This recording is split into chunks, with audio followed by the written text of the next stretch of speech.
नमस्कार, मी प्रसन्न जोशी. आपल्या सगळ्यांचं लक्षवेधीच्या या खास एपिसोडमध्ये स्वागत.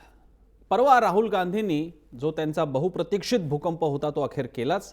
तो फार भूकंप होता की नाही याच्या मेरिटमध्ये नको जायला, पण एक आहे, राहुल गांधींनी उघडपणे आणि थेट पंतप्रधानांवरती नाव घेऊन भ्रष्टाचाराचे आरोप केले. सहारा या कंपनीकडून वेळोवेळी त्यांना मिळालेल्या पैशाच्या राशीचे हिशोब त्यांनी दिले आणि इन्कम टॅक्स डिपार्टमेंटला माहीत असताना सुद्धा कारवाई झाली नाही असं त्यांनी नमूद केलं.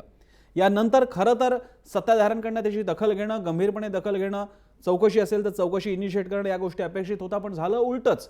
नरेंद्र मोदींनी आज झालेल्या सभेमध्ये त्याची खिल्ली उडवण्याचा प्रयत्न केला. वस्तुतः नरेंद्र मोदी जे वयाने आणि अनुभवाने ज्येष्ठ आहेत त्यांनी अतिशय परिपक्व प्रतिसाद द्यायला हवा होता, तर ते खिल्ली उडवत आहेत. दुसरीकडे राहुल गांधी ते म्हणतात माझी खिल्ली किती उडवा पण माझ्या प्रश्नांना उत्तरं द्या. जनतेला याबद्दल विचारायचं आहे की जर का काही आरोप झालेले आहेत आणि कोणी साध्या सुध्या माणसाकडून नाही, काँग्रेसचा उपाध्यक्ष आहे त्यांच्याकडनं झालेले जाहीर आरोप आहेत, याला पंतप्रधान उत्तर देणार की नाही. आणि हाच मोदी गांधी वाद घेऊन आपण आज चर्चेला उतरलेलो आहोत. यासाठी आपल्यासोबत मान्यवर आहेत. त्यांच्याकडे जाण्यापूर्वी कोणते मुद्दे घेऊन आपण टोकदार चर्चा करणार आहोत पाहूयात. राहुलच्या आरोपांना मोदी उत्तर का देत नाहीत? मोदींनी राहुलची दरवेळी खिल्ली उडवणं योग्य आहे का? राहुलनं संसदेत हे आरोप का केले नाहीत?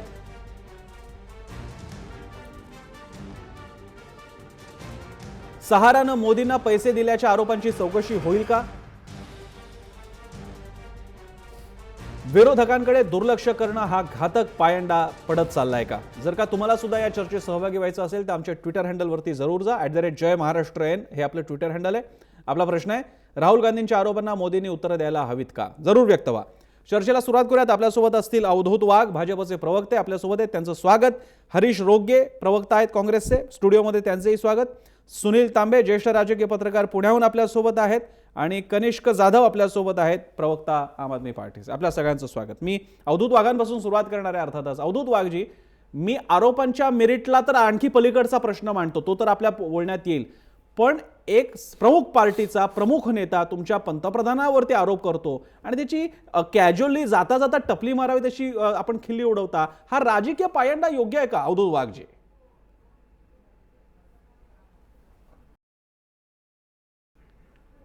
काय योग्य आणि काय अयोग्य यावर चर्चा करण्यापेक्षा कोणी कोणावर कसले आरोप केले आहेत हे जरा पाहणं अतिशय संयुक्तिक ठरेल.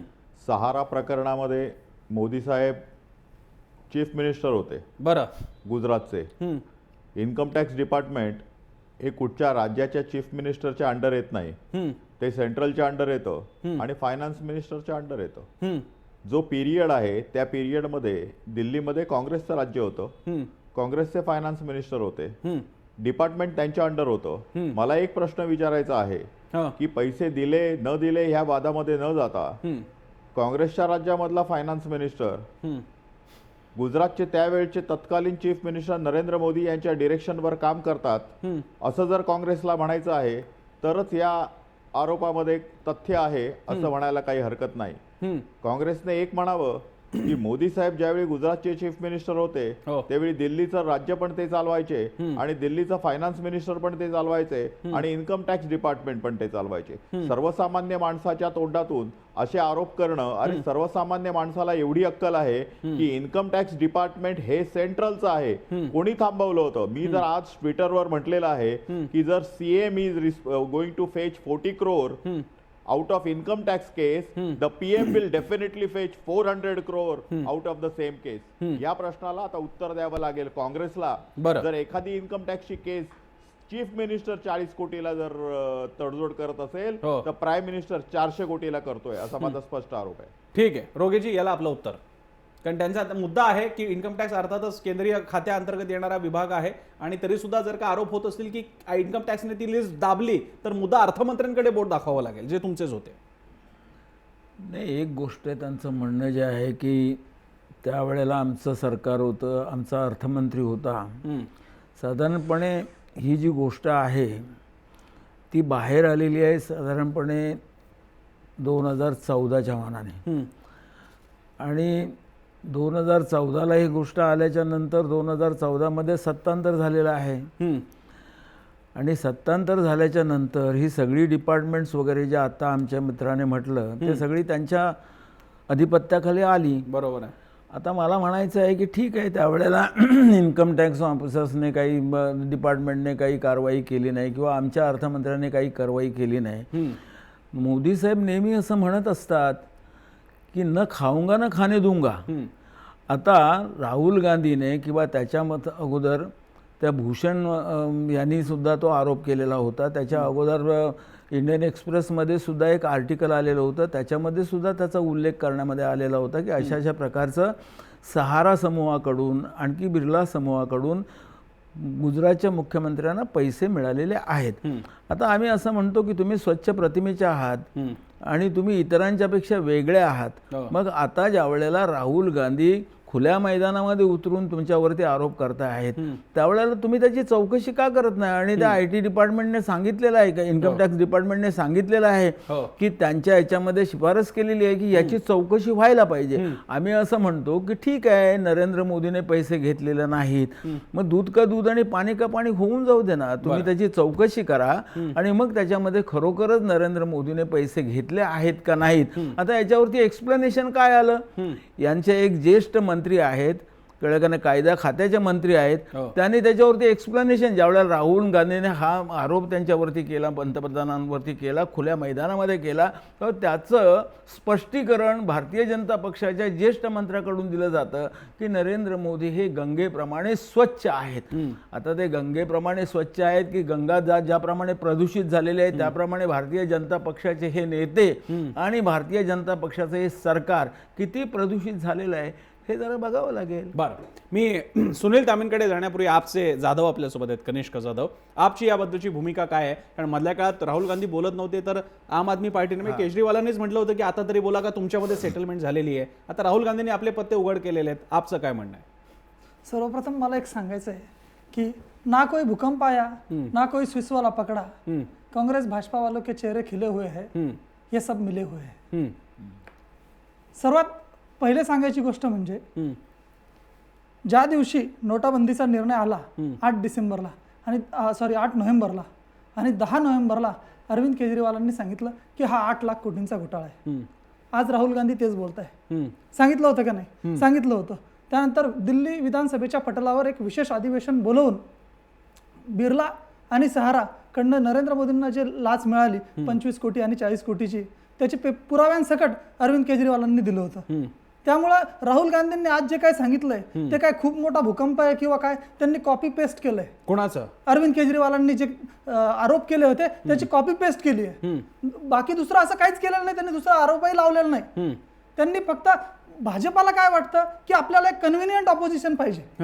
अरविंद केजरीवाल किंवा आम आदमी पक्षावर त्यांना CBIचा धाक दाखवता येत नाही, त्यांना income tax department, intelligence, ED या गोष्टींची भीती आम आदमी पक्षाला दाखवता येत नाही ना, कारण आमच्याकडे काही झाकण्यासारखं नाहीच आहे. परंतु काँग्रेस भाजप या दोघांच्या हात दगडाखाली लागलेले आहेत, त्यामुळे ते घाबरतात. आणि म्हणून आता अरविंद केजरीवालांनी 1 महिन्यापूर्वीच हे आरोप केले होते. अरविंद केजरीवाल जवळपास प्रत्येक राज्यात आता रॅली करतायत. अरविंद केजरीवालांची तुम्ही भाषणं बघा की आम आदमी पक्ष सातत्यानं सांगतोय की हा 8 लाख कोटींचा घोटाळा. आम आदमी पक्ष सातत्यानं सांगतोय की नरेंद्र मोदींनाच सहारा बिर्लाकडनं लाच आली होती, तर या नोटाबंदीचा काय फायदा आहे? जर पंतप्रधानच भ्रष्टाचारी आहेत तर म्हणजे हे आरोप आम आदमी पक्ष करत असताना आम आदमी पक्षाला तुम्ही कव्हरेज देत नाही किंवा आम आदमी पक्ष जे सांगतोय ती गोष्ट माध्यम असो किंवा आणखी कोणी असो ते पुढे येत नाहीये किंवा भारतीय जनता पक्षही त्याला प्रतिक्रिया देत नाहीये, कारण त्यांना सोयीस्कर विरोधी पक्ष जो आहे तो काँग्रेस पक्ष आहे. बरं, आणि म्हणूनच यांच्यामध्ये सेटलमेंट आहे असं आमचं म्हणणं आहे. अरविंद केजरीवाल उभा राहण्याच्या ऐवजी राहुल गांधी समोर असतील तर त्यांना जास्त सोयीस्कर. ठीक आहे, मी सुनील तांबेंकडे दोन्ही मुद्दे घेऊन जातो. सुनील तांबेजी, पहिल्यांदा एक मुद्दा आहे याच्यातला एका भ्रष्टाचाराच्या केसचा, जी आहे सहाराकडनं किंवा बिर्लांकडनं मोदींना काही कथितरित्या रक्कम दिली जाणं. 1, 2, याच्यानंतरच्या राजकारणामध्ये मोदी आणि भाजप, पक्षी भाजप काँग्रेसला रिडिक्यूल करतात, पक्षी राहुल गांधींना रिडिक्यूल करतात. याकडे आपण कसं पाहता? Let's put the facts straight. Facts काय आहेत? 22 नोव्हेंबर 2014 रोजी इन्कम टॅक्स डिपार्टमेंटने सहारा समूहाच्या विविध कार्यालयांवर धाडी घातल्या.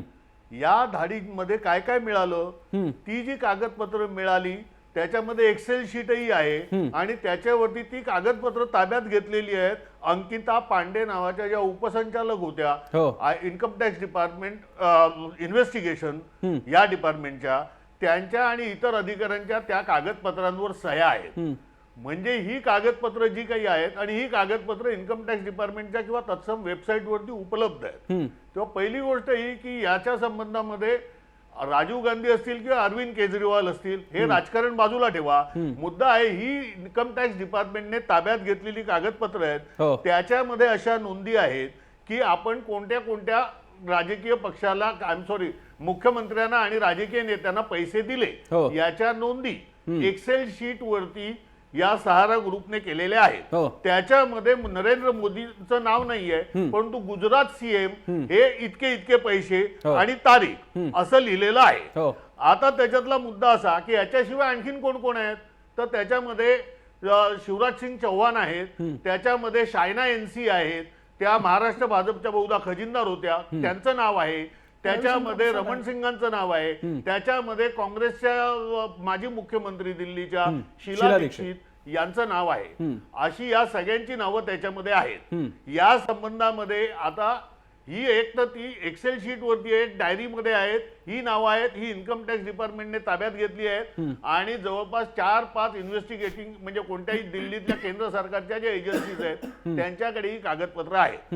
बिर्लाच्या केसमध्ये असं झालेलं आहे, 2013 साली ती रीड पडलेली आहे आणि आपण 25 करोड रुपये गुजरात सीएमला दिले अशी नोंद आणि 2012 साली दिले अशी नोंद त्या ब्लॅकबेरी मध्ये होती. त्या आदित्य बिर्लाच्या वरती जी धाड पडली त्याच्यामध्ये त्या ब्लॅकबेरी फोन मधली ही नोंद आहे. या सगळ्या बाबींच्या संबंधात म्हणजे ह्या सगळ्या बाबी आहेत. आता प्रश्न असा आहे कोणी पैसे घेतलेत की नाही हा मुद्दा असा आपण याच्यावरनं काही असाच निष्कर्ष काढता येत नाही, परंतु याची चौकशी व्हायला पाहिजे. चौकशी होऊन करण्याची मागणी याच्यामध्ये काय गैर तिथे ते रिडिक्यूल करतायत सर. ही चौकशी तांबे सर तिथे भाजपवाले रिडिक्यूल करतायत. नाही आता इथे रिड्युक्यूल करणं नाही, इथे रिड्युक्यूल करण्याचं नाहीये. राजीव गांधी यांनी मेहसाण्याच्या सभेमध्ये अक्षरशः त्या एंट्री सगळ्या वाचून दाखवल्या.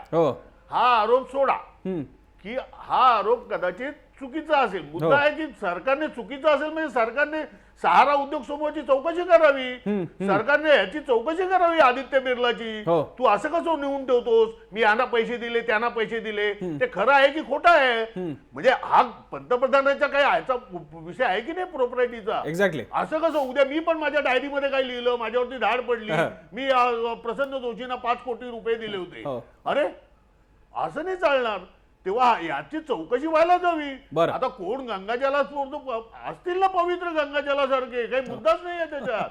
मुद्दा असा आहे की हे सहारा ग्रुप किंवा आदित्य बिर्ला ग्रुप अशा खोट्या नोंदी करत असतील तर तेही बरोबर नाहीये, तर त्यांना चाप बसायला नको. आपण राहुल गांधी आणि अरविंद केजरीवाल यांना बाजूला ठेवूया.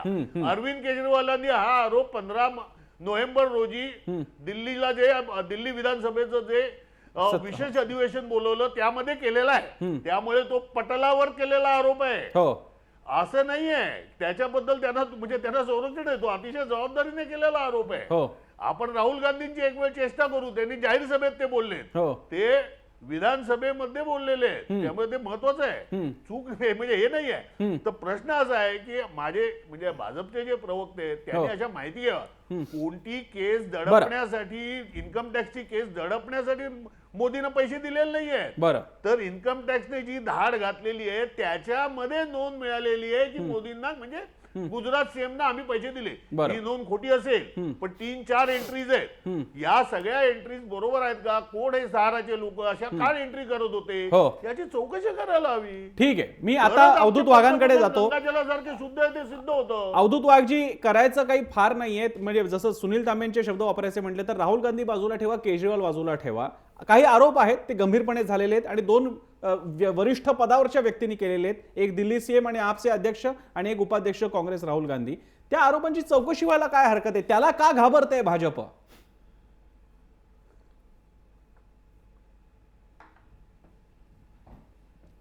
चौकशी होत नाहीये असं तुम्हाला कोणी सांगितलं? इन्कम टॅक्स डिपार्टमेंटमध्ये आलेल्या पेपर्सची चौकशी होतच असेल की. आज सहाराश्री गेली 2 वर्ष आतमध्ये आहेत ना. सहाराकडनं जर कोणी पैसे घेतले असते आणि त्यावेळच्या चीफ मिनिस्टरने पैसे घेतले असते, जे आज भारताचे पंतप्रधान आहेत, तर 6 राष्ट्रे गेली 2 वर्ष आतमध्ये असते का? तर तसं नाहीये. शेवटी ब्युरोक्रेसीमध्ये एखादा कागद आल्यानंतर त्या कागदाची छाननी ती ब्युरोक्रेसी करतेच करते. आता जर कसं काही दडपायचं असतं तर ही एक्सेल शीट म्हणा किंवा वर्ड फाईल म्हणा किंवा पॉवर पॉईंट प्रेझेंटेशन म्हणा, हे आज जे जगजाहीर झालेलं आहे आणि त्याच्यामध्ये कोणाकोणाची, शीला दीक्षितचं नाव आहे, तुम्ही म्हणाला चायना एनसीचं नाव आहे, शिवराज चव्हाणचं नाव आहे, रमण सिंगचं नाव आहे, कदाचित अरविंद केजरीवालचं पण नाव असेल. परंतु आपल्याला आणखीन एक सेटल्ड डिसिजन असा आहे, सुप्रीम कोर्टाचा निर्णय आहे की ज्या निर्णयामध्ये असं म्हटलेलं आहे की ह्या डायरीमध्ये असलेल्या नोंदी हा कागदोपत्री पुरावा धरता येत नाही. परंतु सुनील तांबेंनी एक चांगला प्रश्न मांडलेला आहे. त्यांनी वेगळ्या दृष्टिकोनातून हा प्रश्न मांडलेला आहे. ते असे म्हणाले की सहाराच्या किंवा बिर्लाच्या किंवा फॉर दॅट मॅटर कुठच्याही एका मोठ्या उद्योगपतीच्या डायरीमध्ये अशा प्रकारची मी एवढे पैसे दिले तर ते पैसे आले कुठून? ते 40 कोटी रुपये, 50 कोटी रुपये असोत किंवा 5 कोटी रुपये असोत, हे पैसे आले कुठून? ही कॅश तुझ्याकडे आली कशी? तू तुझ्या अर्थसंकल्पामध्ये दाखवलीस कशी? ती तुझ्या बजेटमध्ये दाखवली कशी? How you have taken care of that cash in your balance sheet? तुमच्या कॅश इन हँड मधनं ती काढली कशी की तुमच्या कॅपिटल मधनं काढली? असे इन्कम टॅक्सचे अनेक प्रश्न तयार होतात.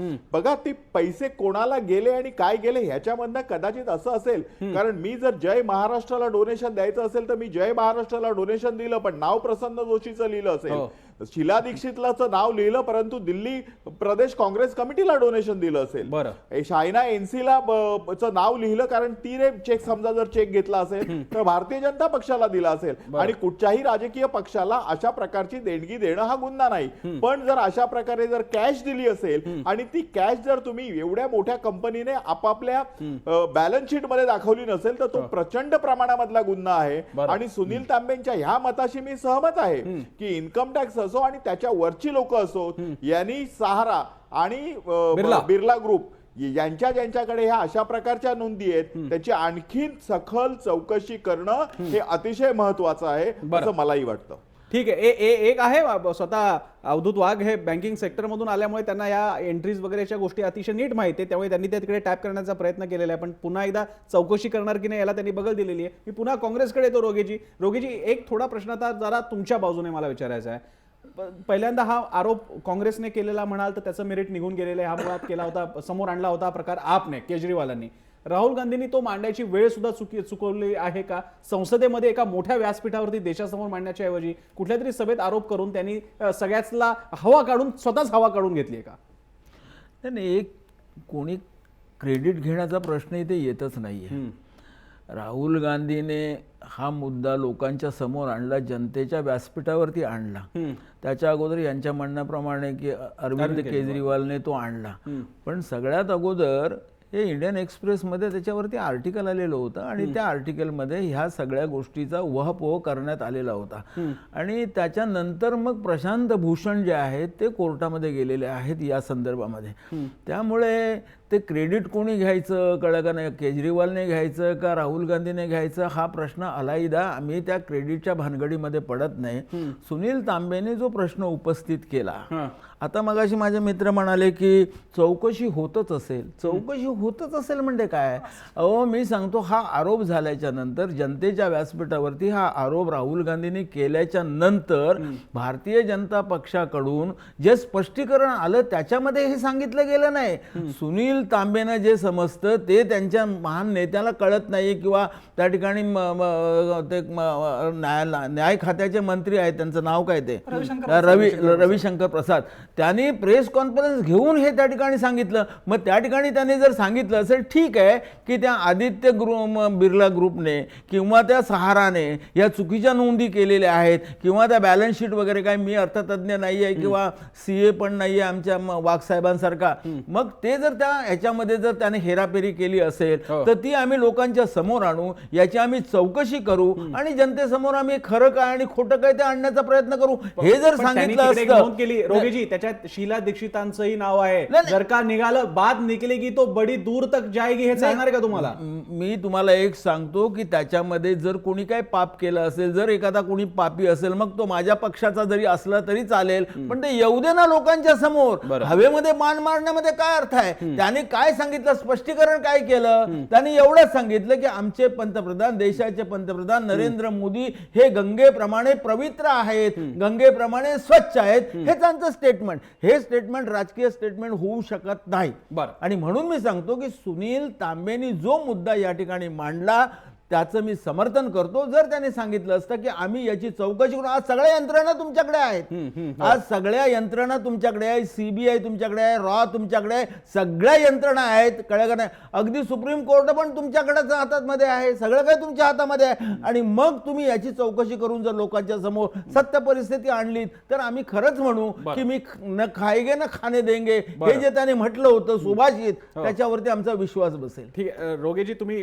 थोडं भावनेच्या भरात सुप्रीम कोर्टही त्यांच्या ताब्यात आहेत असं म्हणाला, हा कंटेम्प्ट ठरू शकतो, पण मी तुमची नाही, भावना नाही, वेगळी आहे, तुमची सुप्रीम भावना कोर्ट- वेगळी आहे. नाही, ती- नाही, तुम्हाला म्हणायचं माझी ती असं भावना हे spirit नाहीये. वेगळं आहे. नाही, या ठिकाणी मी सांगतो की सुप्रीम कोर्टामध्ये जे न्यायाधीश वगैरे जे नेमले जातात त्याबद्दल ते काही सुद्धा आक्षेप व्यक्त आज होतात. मी सांगतो या बरोबर. ठिकाणी यांचं त्याच्यावरती दबाव आहे. बरोबर, आणि म्हणून मी सांगतो, कळलं का नाही, सुप्रीम आमच्या या देशामध्ये न्याय व्यवस्था आहे, ती स्वतंत्र आहे, बरं. त्याच्यावरती कुठल्या तो कोणाचाही वेगळा विषय दबाव होता, नसतो, ही फक्त- गोष्ट मान्य आहे. परंतु हा दबाव आणण्याचा प्रयत्न हा सातत्य भारतीय जनता पक्षाकडून होत असतो आणि म्हणून मी त्याचा संदर्भ दिला. मी पुन्हा सुनील तांबेंकडे जाण्यापूर्वी मी जाधवांकडे येतो, कनिष्क जाधवांकडे. कनिष्क जाधवजी, हा मुद्दा तर तुम्ही मांडलेला आहे, पण जसं भाजपवाले म्हणतात की काही निवडक नोंदी कुठल्या तरी रॅन्डम गोष्टीवरती, मोबाईलवरती किंवा काही याच्यामध्ये असलेले, यांना तुम्ही आरोप म्हणून, थेट पुरावा म्हणून कसं काय प्रेझेंट करू शकता? त्यामुळे तुम्ही जसं राहुल गांधींकडे एक बोट दाखवताय, त्याचवेळी तुम्ही सुद्धा बात का पतंगड बनाना ही जी हिंदी म्हण आहे, वाक्प्रचार आहे, तसंच आपणही वागताय का? हे बघा, बात का पतंगड बनाना वगैरे हे काहीही म्हणू शकतात तुम्ही, ए, परंतु मी नाही म्हणत आहे, त्यांचं म्हणणं आहे की त्यांचं असं की कागद साध्या कागदावर कुणाचंही असो. कनिष्क जाधवना 5 कोटी दिले, याच्याने कनिष्क जाधव दोषी ठरतात का? त्यांच्याकडे आपण बोट दाखवू चौकशी शकतो करायला का? काय हरकत आहे? चौकशी करायला काय हरकत? मला एक स्पष्ट करायचं या ठिकाणी की काँग्रेस असो की भाजपा असो, हो. यांना 2 स्टुडिओ दिलेत, एक सत्ताधारी पक्षाच्या स्टुडिओमध्ये आणि एक विरोधी पक्षाच्या स्टुडिओमध्ये. मग ज्यावेळेस काँग्रेस सत्ताधारी पक्षाच्या स्टुडिओमध्ये असतं त्यावेळेस भाजपची स्क्रिप्ट वाचतं, ती स्क्रिप्ट आज काँग्रेस वाचते की बा चौकशी होऊ द्या, आमचे नेते असतील तर आमच्या नेत्यांना अटक करा. बरं. प्रश्न असा आहे की आज भारतीय जनता पक्षाकडे सगळी यंत्रणा आहे ना, भारतीय जनता पक्ष सत्तेमध्ये आहे, तर त्यांनीच याची एक न्यायालयीन चौकशी करायला काय हरकत आहे? सर्वोच्च न्यायालयाच्या मार्फत एक जशी 2Gच्या याच्यामध्ये झाली किंवा इतर कोळसा cases मध्ये, घोटाळ्यात कोळसा घोटाळ्यात झाली होती. 93 पासूनच्या ज्या कोळसा वाटपाच्या खाणी होत्या त्या रद्द करण्यात आल्या होत्या. मग आता या केसमध्ये करून टाका आणि दूध का दूध पाणी करून, दूध का दूध आणि पाणी का पाणी करून टाका ना. भारतीय जनता पक्ष अत्यंत सोयीस्कर राजकारण खेळतंय. भारतीय जनता पक्षालाही माहिती आहे की ते झालेलं आहे. भारतीय जनता पक्षाचे जे प्रवक्ते आज बोलतायत, रविशंकर प्रसाद जे कायदा मंत्री आहेत, त्यांचंही नाव आहे त्यात.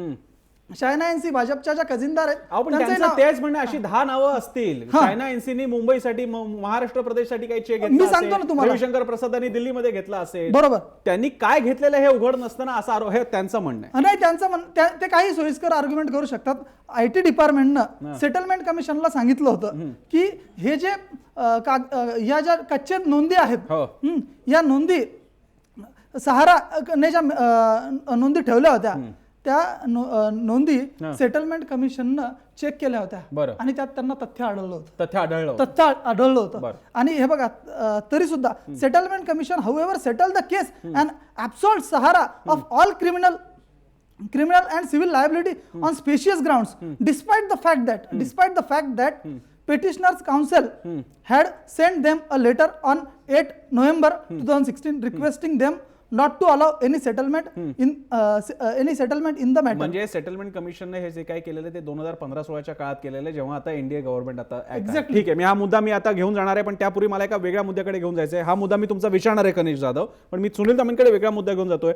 सुनील तांबेजी, पुन्हा एकदा आरोपांच्या पलीकडे जेव्हा कधी राहुल गांधी काही आरोप करतात त्यावेळी नरेंद्र मोदी त्यांना रिडिक्यूल करतात, भाजपवाले त्यांना रिडिक्यूल करतात. हे रिडिक्युलिंग पॉलिटिक्स आहे, याचा पायंडा तुम्ही कशा प्रकारे बघता? हा पायंडा पडत चाललाय. 2 प्रमुख पक्षांचे 2 प्रमुख नेते, एक काही मांडतो, दुसरा रिडिक्यूल करतो. तर कसं आहे की केव्हाही जेव्हा राजकीय सभा आहेत आणि राजकीय नेते आहेत आणि ते पब्लिक याच्यामध्ये बोलतायत तेव्हा केव्हाही एकमेकांना रिडिक्यूल करणं किंवा एकमेकांची खिल्ली उडवणं किंवा एकमेकांचा पाण उतारा करणं या गोष्टी राजकारणामध्ये असतातच. त्याच्यामध्ये आपण हे असं काय बघण्यात अर्थ नाही, म्हणजे हे नेहमीच होतं. मुद्दा इथे वेगळा आहे ऍक्च्युली. आता इथे असं झालेलं दिसतंय की येस, म्हणजे आता आपण देहबोली बघितली तर नरेंद्र मोदी यांची प्रभावी वक्तृत्व शैली, भाषण करण्याची त्यांची जी एक त्यांचा जो एक आत्मविश्वास आहे, त्यांचे हात बघा, त्यांचे हात नेहमी असे असतात, म्हणजे ही इज आर्म्स, म्हणजे त्यांचे हात असे मोकळे असे. त्या विरुद्ध राहुल गांधी असे माईकशी हे करत असं बोलत असतात. तर ह्या गोष्टी आहेत, अशा गोष्टी या येणार. त्यामुळे हे रिडिक्यूल करणं हा काय माझा मुद्दा महत्वाचा नाही वाटत मला. खरं तर मला असं वाटतं की इकडे आपल्या राजकीय एकंदर व्यवस्थेची अडचण अशी झालेली आहे की आता अन्य कोणी मोठा नेता, म्हणजे ज्या आता मी इथे खरोखर यांचं लालकृष्ण अडवाणींचं उदाहरण देतो की या इथे सगळेजण असं म्हणतायत की या डायरीतल्या नोंदी या कच्च्या नोंदी आहेत आणि अमुक डमुक सगळं चालू आहे. हे याचं जैन हवाला कांड जे होतं, जैन डायरीज ज्या होत्या त्याच्यामध्येही असेच नोंदी होत्या. त्याच्यामध्येही वेगवेगळ्या राजकीय पक्षांच्या नोंदी होत्या. त्याच्यामध्ये यांचंही नाव होतं, अडवाणींचं नाव होतं, शरद यादवचं पण नाव होतं. तेव्हा त्या दोघांनी, म्हणजे त्यावेळेला अडवाणी मंत्रिमंडळात होते, शरद यादव मंत्रिमंडळात नव्हते. त्यावेळेला अडवाणींनी म्हणजे वाजपेयींच्या मंत्रिमंडळात असताना राजीनामा दिलेला होता आणि याची चौकशी करावी. त्या चौकशीतनं निर्दोष सुटल्यानंतर मग त्यांनी पुन्हा मंत्रिमंडळात आले. हा एवढा एक भक्कम पायंडा हा समजा भारतीय जनता पक्षाकडे आहे, तर त्यांनी रिड्युक्यूल करण्याच्या राजकारणात पडण्याचं कारणच काय? बरं, जेव्हा त्यांच्याच पक्षाचे ज्येष्ठ नेते हे समजा त्या सगळ्या चौकशीला सामोरे गेले, त्या चौकशीतनं बाहेर आल्यानंतर मग ते मंत्रिमंडळात आले. मी तर असंही म्हणत नाही की यांनी मोदींनी राजीनामा द्यावा वगैरे, असा काही मुद्दाच नाहीये.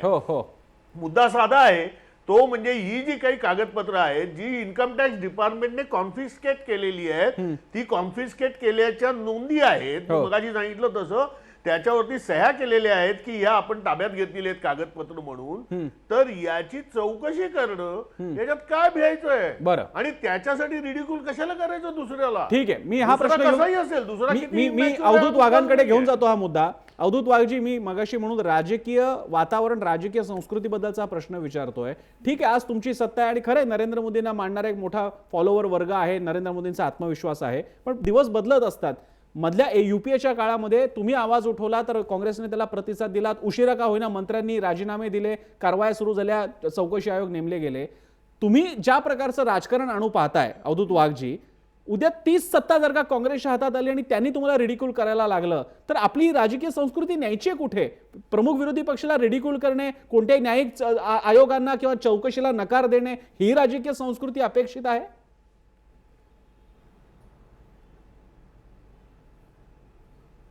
प्रसन्नजी, तुम्ही अतिशय चांगला प्रश्न विचारलात आणि ह्या संपूर्ण चर्चेला एका वेगळ्या उंचीवर नेलत. मी सर्वप्रथम सांगू इच्छितो की आजकाल राजकारणामध्ये विरोधकांचा स्तर घसरलेला आहे. आमचे जे मित्र आहेत, प्रवक्ते आहेत आपचे, त्यांच्या अध्यक्षांनी, त्यांच्या सर्वेसर्वा अरविंद केजरीवालजींनी अरुण जेटलींवर आरोप केले आणि सुप्रीम कोर्टामधनं सपशेल माघार घेतली. आजपर्यंत त्यांनी शीला दीक्षितवर आरोप केले, ज्या शीला दीक्षितवर सातत्याने आरोप करून 900 पानांचं आरोपपत्र दाखल केलं. आज ते चीफ मिनिस्टर होऊन 2 वर्ष झाली, अजूनही त्यांनी शीला दीक्षितला अटक केलेली नाहीये. होतंय काय की पूर्वीचे जे नेते होते ते खूप सावधानतेने आणि विचारपूर्वक, अभ्यासपूर्वक समोरच्या वर हल्ला करायचे किंवा त्याच्यावर आरोप करायचे आणि त्या आरोपांमध्ये जोपर्यंत थोडं तरी तथ्य नाही तोपर्यंत आरोप करायचे नाहीत. आता सवंग लोकप्रियतेसाठी सत्तेमध्ये असलेल्या सर्वोच्च स्थानावर आरोप करून एन केन प्रकारेण आपण प्रसिद्धीच्या झोतात कसं राहतो हे पाहणं हे अनेक जणांचं काम आहे. त्यांचं दुकान हे फक्त मोदींवर आरोप करूनच चालत असतं. आज तुम्ही लक्षात घ्या की 1962-63 साली रेल्वे मंत्री असलेल्या लाल बहादूर शास्त्रींनी एका रेल्वेच्या अपघातासाठी राजीनामा दिला, परंतु 62-63 नंतर एकही मी रेल्वे मंत्री बघितला नाही, भले कुठच्याही पक्षाचा असो, त्यानंतर अपघात झाले आणि त्यांनी राजीनामा दिला असं झालं नाही. लालकृष्ण अडवाणी हे राजकारणातले भीष्माचारी आहेत. त्यांनी एक चांगला पायंडा पाडला, परंतु आपण त्याच पायंड्याची प्रत्येक ठिकाणी पुनरावृत्ती व्हावी असं जर केलं तर रोज एका मंत्र्याला राजीनामा द्यावा लागेल. कारण आज जे नेते आरोप करतात आहेत त्यांची क्रेडिबिलिटी राहिलेली नाहीये. आजही नशिबाने काही नेते आहेत, नाही असं नाही, की ज्यांनी बोलल्यानंतर लोक गांभीर्याने घेतात. आज अण्णा हजारेंनी बोलल्यानंतर लोक गांभीर्याने घेतात, आजही काही लोकांनी. परंतु राहुल गांधींनी बोलल्यानंतर लोक गांभीर्याने का नाही घेत? स्वतःच्याच गव्हर्नमेंट मधल्या पंतप्रधानांनी तयार केलेला एक GR एका प्रेस कॉन्फरन्स मध्ये येऊन जो मनुष्य फाडून टाकतो त्याला लोकांनी सिरियसली घेतलं पाहिजे का? तर डेफिनेटली उत्तर नाहीये. मी लोकसभेमध्ये बोललो तर भूकंप होईल सारखं बालिश विधान करणाऱ्याला लोकांनी सिरियसली घेतलं. तुम्हाला कोणी सांगितलं होतं लोकसभेमध्ये न यायला? तुम्हाला कोणी सांगितलं होतं लोकसभेमध्ये न बोलायला? 15 दिवस लोकसभा त्यांनी बंद केली आणि पंतप्रधान अवधूत वाघजी, हे तुमची सगळी विधानं नरेंद्र मोदींना लागू होतात लोकसभेत बोलण्याबाबतची. पद्धतशीरपणे मला बोलू देतो, होऊ देत ना, तुम्हाला बोलायला देतो.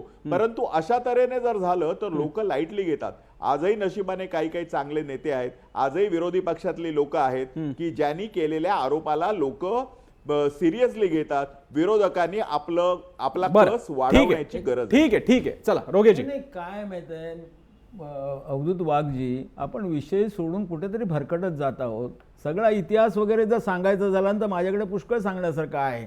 आता तुम्ही राहुल गांधींचं किती सिरियस घ्यायचं किंवा घ्यायचं तो तुमचा प्रश्न आहे, मी त्याच्याबद्दल काय बोलणार नाही. परंतु देशाचे पंतप्रधान ज्या वेळेला म्हणतात की मला संसदेमध्ये बोलू देत नाहीत, महाराष्ट्राचे मुख्यमंत्री ज्या वेळेला म्हणतात की ब्युरोक्रेसी जी आहे, जी नोकरशाही आहे, ते माझं ऐकत नाही, मला काम करू देत नाही किंवा ते काम करत नाहीत, ही ज्या वेळेला विधानं त्यांच्याकडून होतात त्यावेळेला त्यांच्याबद्दल आपण काय म्हणायचं, त्यांच्याबद्दल आपण किती गांभीर्याने घ्यायचं, याचा विचार जरा आपण कधी केला तर बरं होईल. हे स्वतः नरेंद्र मोदीने सांगितलं. गोव्यामध्ये जाऊन सांगतात नरेंद्र मोदी साहेब, आमच्या देशाचे पंतप्रधान, की माझ्या जीवाला धोका आहे. आता कोणापासून धोका आहे? सगळी यंत्रणा तुमच्या हातामध्ये आहे. मी मगाशी जो मुद्दा म्हटला, जाता जाता ते सहज माझ्या तोंडामधून ते सुप्रीम कोर्टाचं गेलं. परंतु सगळ्या यंत्रणा आज तुमच्या हातामध्ये असताना सुद्धा तुमचा देशाचा जर पंतप्रधान अशा तऱ्हेने सांगत असेल की माझ्या जीवाला धोका आहे, तर हे खरोखरच गंभीर बाब आहे. आणि म्हणून मी आपल्याला सांगतो की आरोप वगैरे जे आहेत ते, मी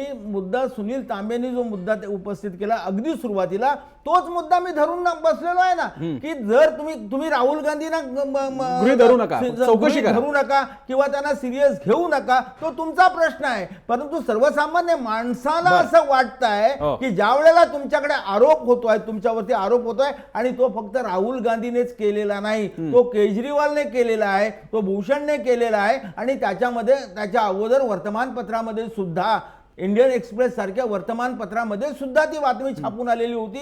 त्यावेळेला त्याचं स्पष्टीकरण आपण केलं नाही. मला एवढंच म्हणायचं आहे की शंकास्पद ज्या गोष्टी निर्माण झालेल्या आहेत, आपण अडवाणींचं जे उदाहरण दिलं, खरोखरच अभिनंदन आपण करतो. आणि तुम्हाला सांगतो मी, भ्रष्टाचाराच्या गोष्टी करता हो, तुमच्याच पक्षाने, त्यावेळेला जनसंघ होता असेल किंवा भारतीय जनता पक्षात होता, त्याने आरोप केला होता की राहुल काय झालं शीला दीक्षितांच्या बाबतीत केजरीवालांनी मारलेला युटर्न बद्दल टिप्पणी झाली होती. तेवढा एक मुद्दा फक्त मला तुमच्याकडनं घ्यायचा. शीला दीक्षितांच्या बाबतीत जेव्हा अरविंद केजरीवाल 49 दिवस मुख्यमंत्री होते त्यावेळी अरविंद केजरीवालांनी 3 FIR दाखल केले होते.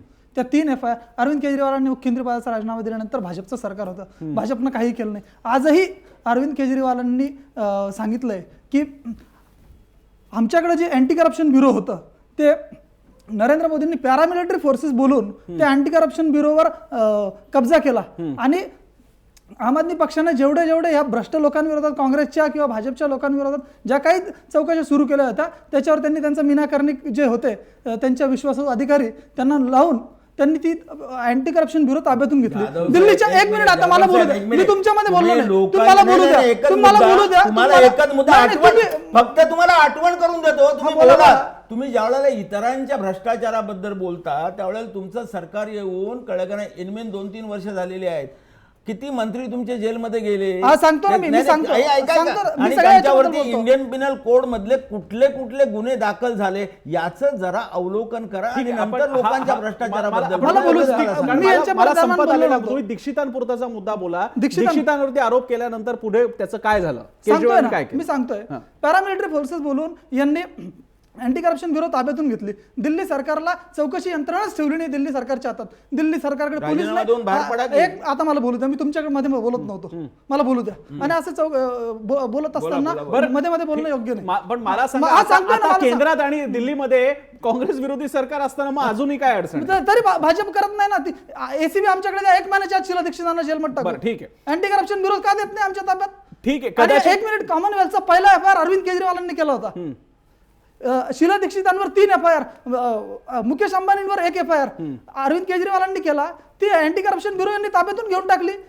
दिल्ली वुमन कमिशनच्या स्वाती मालिवाल यांच्यावर ते एफआयआर दाखल करतायत आणि त्याच्या विरोधात कारवाई करतात. आम आदमी पक्षाच्या आमदारांविरोधात कारवाई आला करतात, लक्षात. मी मंत्र्यांविरोधात मी त्याच्या करतात. डिटेलमध्ये परंतु एवढ्यासाठी जात शीला नाहीये कारण दीक्षितांविरोधात हे कारवाई करत नाही ना. ठीक आहे, मूळ मुद्दा आपल्याला नरेंद्र मोदींचा होता. कदाचित अवधूत वाघांनी अतिशय छान मुद्दा पकडला आणि चर्चेला अगदी वेगळा टर्न दिला. म्हणजे चालायचं होतं भाजपवरती, पण सगळा चर्चा सुरू झाली काँग्रेस आपमध्ये. पण कदाचित या स्टुडिओमध्ये जे सुरू आहे तेच देशपातळीला राहावं हीच तर इच्छा नाही ना, हीच तर स्ट्रॅटेजी नाही ना, जी काही यशस्वी होत चाललेली आहे. पण कार्यक्रमाच्या शेवटी इथे स्थिती अशी झालेली की एक बोट आणि 3 बोटांचा प्रश्नच नाहीये.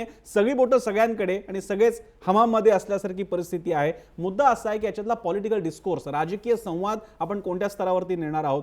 मगाशी सुनील तांबे आणि बाकीच्या मंडळींनी जुने दाखले दिलेले आहेत.